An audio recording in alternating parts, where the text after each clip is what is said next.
ఇవాళ మా గిరిజనులు చాలా ఇబ్బంది పడుతున్నారు.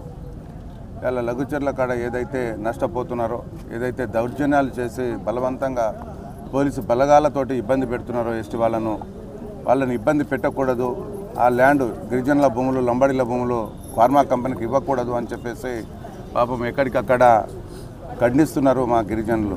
నేను రేవంత్ రెడ్డి గారికి, ప్రభుత్వానికి ఒకటే రిక్వెస్ట్ చేస్తున్నా, దయచేసి లఘుచర్ల కాడ ఏదైతే గిరిజనుల భూములను లాక్కుంటున్నారో ఆ భూములు లాక్కోకుండా వాళ్ళ భూములు వాళ్ళకే ఇవ్వండి, వాళ్ళని ఇబ్బంది పెట్టకండి, భయప్రాంతాలకు గురి చేయకూడదని చెప్పి నేను మనవి చేస్తున్నాను. బేషరతుగా ఏదైతే మీరు జైలు పాలు చేశారో గిరిజనులను, వాళ్ళని బేషరతుగా విడుదల చేయాలి, వాళ్ళ మీద కేసులు లేకుండా చేయాలి.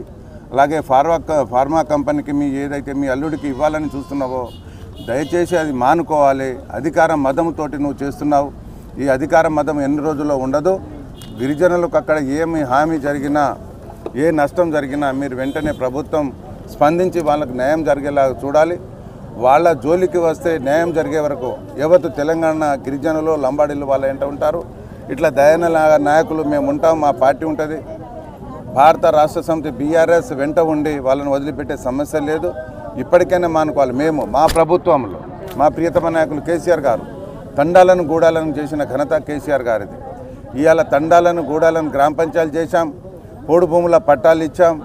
ఇవాళ రిజర్వేషన్ 6% ఉన్న రిజర్వేషన్ను 10% రిజర్వేషన్ చేశాం. ఇవన్నీ చేసిన ఘనత కేసీఆర్ గారు. నువ్వేం చేసావు? ఒక్కటి చేసావా? భూములు లాక్కుంటున్నావు. ఇది ఎంతవరకు న్యాయం? కాబట్టి దయచేసి రేవంత్ రెడ్డి గారు, మీరు లంబాడీల జోలికి పోకూడదు. ఇప్పటికే చాలా చిత్రహింసలు పెట్టారు. జ్యోతి అనే అబ్బాయి, గర్భిణీ అబ్బాయి, పురిటి నొప్పులతోటి బాధపడుతుంటే వాళ్ళ భర్తను తీసుకుపోయి మీరు జైల్లో పెట్టారు. ఇది న్యాయమా? ఇది ధర్మమా అని మేము మీకు అడుగుతున్నాం.